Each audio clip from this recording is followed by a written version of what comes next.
Достар, саламатсыздар ма? Қалдарыңыз қалай? Менің есімім Маулен. Бүгін біздің видеомызда біз именно қандай кредиттер 2023 жылы кешіріледі, сол туралы сөйлесетін боламыз. Кредиттер 2023 жылы кешіріледі, достар. Бұл өтірік әңгіме емес, бұл миф емес, бұл шынымен де. Осы уақытқа дейін 2000 жылдардан бастап уже адамдардың көбісі кредиттен кредитқа кіріп, кредиттерін кешірткізе алмай жүрді. Енді 23 жыл өткеннен кейін барып, енді қазіргі кезде шынымен де кредиттерді кешіруге болады.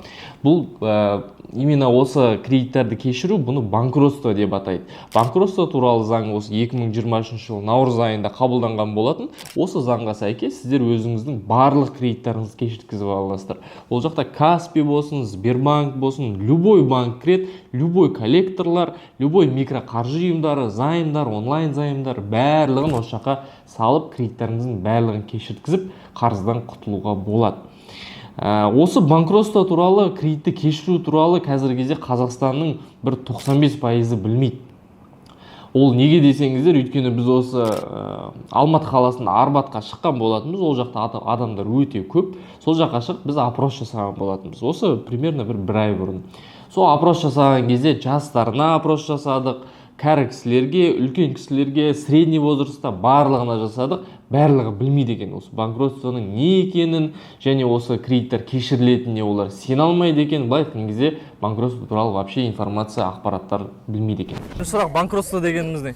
Бизнес немесе сондай бір нәрсені қадалады ғой, енді ақша жоқ болады, кризис ретінде ғой. Кризис деген сияқты әңгіме ғой. Заңи тұрғыда қалай? Заңи тұрғыда. Банкротство дегеніміз не? Банкротство қалай түсіндірсем болады? Түсіндіре алмайтын бар ғой. Ол материалдық жағынан ақшаның банкрот болуы ақша болмауы, сол ақша болмауы. Сол достар, ол және де бұл тек қана осы Арбатқа ғана байланысты емес, негізі бұл статистикаға қарайтын болсақ, қазіргі кезде даже банкротствоға тапсырып атқан 90% адамдардың 100% адамдардың 90-ына практически отказ келіп жатыр. Ол не үшін? Өйткені адамдар осы банкротствоның не екенін білмейді, және банкротствоның қандай талаптары бар, не істеу керек, қалай істеу керек, сол туралы тоже білмейді екен. Банкротство туралы менің өзімнің инстаграмымда, тиктогымда көптеген ақпараттар берем. Ол жақта кімдер банкротствоға бере алады, қалай банкротствоға беру керек, қалай отказ алмау керек, соның барлығын осы өзімнің инстаграм, тиктогымда айтамын. Бірақ сіздерге қазіргі кезде қысқаша түсіндіріп кетейін. Банкротствоға ең басты өтетін осы талаптарының бірі, бұл жерде сізде 12 ай просрочка болу керек. 12 ай просрочка сізде болады. Оған тек қана 12 ай төлемеу ғана емес, сізден осы сот орындаушылар, банктер соңғы 12 айда сізден ешқандай ақша ұстамау керек. Сондай кезде ғана сіз банкротствоға келесіз. Екінші талабына келетін болсақ, бұл жақта сіз қай банктен немесе қай микроқаржы ұйымынан алдыңыздар, сіздер соларға барып, соларға заявление жазуыңыз керек. Заявление жазып, мен кредиттерімді кешіріп бер деп жазасыздар, немесе маған график жасап бер деп жазасыздар. Олар сізге жауабын береді. Сол жауабымен сіздің жазған заявленияларыңыздың барлығын тіркеп, банкротствоға тапсырасыз. Сондай кезде сізге банкротствоға одобрение келеді. Содан бар біз осы банкротствоға қазіргі кезде постоянно жібереміз. Примерно айына 50-60 адамдарды жіберіп жатырмыз. И солардың көбісі уже банкрот болып жатыр. Осы жерде қазіргі кезде голосовое сообщение қалдырып кетем. Бұл менің клиенттерімнің осы банкрот болып, танылып, содан кейін бар счетының барлығы арестен шешіліп, бізге осындай өзінің алғыстарын айтып жатыр. Рахмет, Маулен Спанқұлов мырза. Мен банкрот болдым. Алла қаласа қарыздарым кешіріледі. Рахмет сізге, еңбегіңіз жана берсін. Жаңа өзіңіз тыңдап кеттіңіздер, осы біздің клиентіміздің голосовой сообщениесін бізге алғыстарын айтып жатыр. Сол кісінің мен қазіргі кезде документін осы жақта шығарам, аты жөнін барлығын сызып қоям, сіздер көрмеңіздер. Бұл не документ деген сияқты сізде сұрақ туындаса, бұл документ бұл кісінің банкрот болып танылған туралы және полностью кредиттің барлығы кешірілгенінің дәлелі. Каждый адам банкрот болып танылғанда осындай документ шығарылып отырады. Сосын қазіргі кезде тағы бір айтып кететін жағдай, қазіргі кезде өте мифтар көп. Банкротство бәрі өтірік, оған сенбеңдер, банкротство скоро бітіп қалады дейді, возможно. Содан кейін барып банкрот болғаннан кейін жұмысқа кіре алмайсың дейді.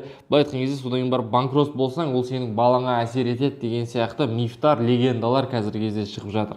Оның барлығына сене бермеңіздер, достар, оның барлығы өтірік. Банкротствоның срогы жоқ, ол бессрочный. Ол дегеніміз Конституция 91 жылы қабылданды ма, әлі істеп келе жатыр. Тура сол заңдар сияқты бұл да қазір қабылданды, енді жұмыс істейді.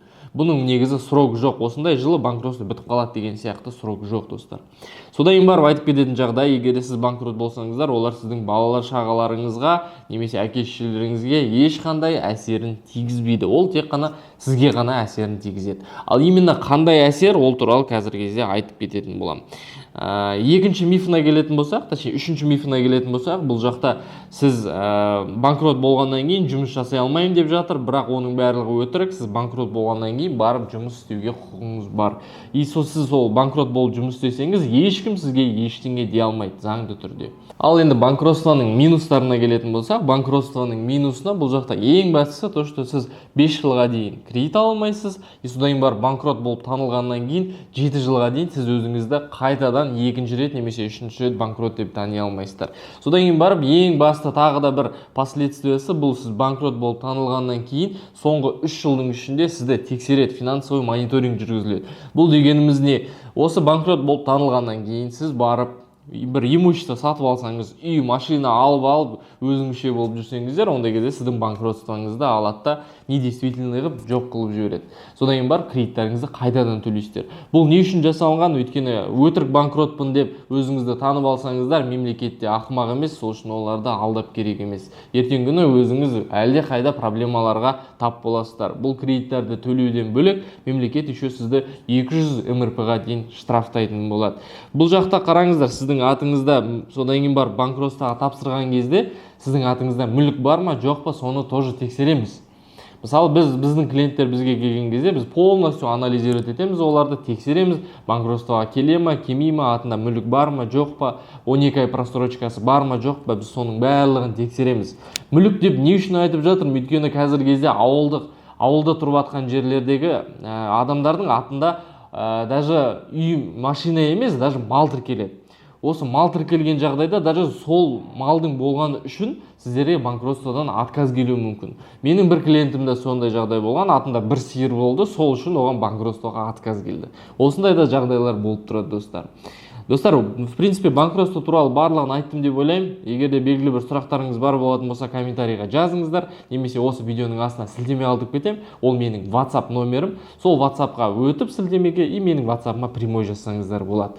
Егер де достар, осы видео сіздерге пайдалы болса, лайк басып, репост жасаңыздар. Назар аударғандарыңызға рахмет, сау болыңыздар.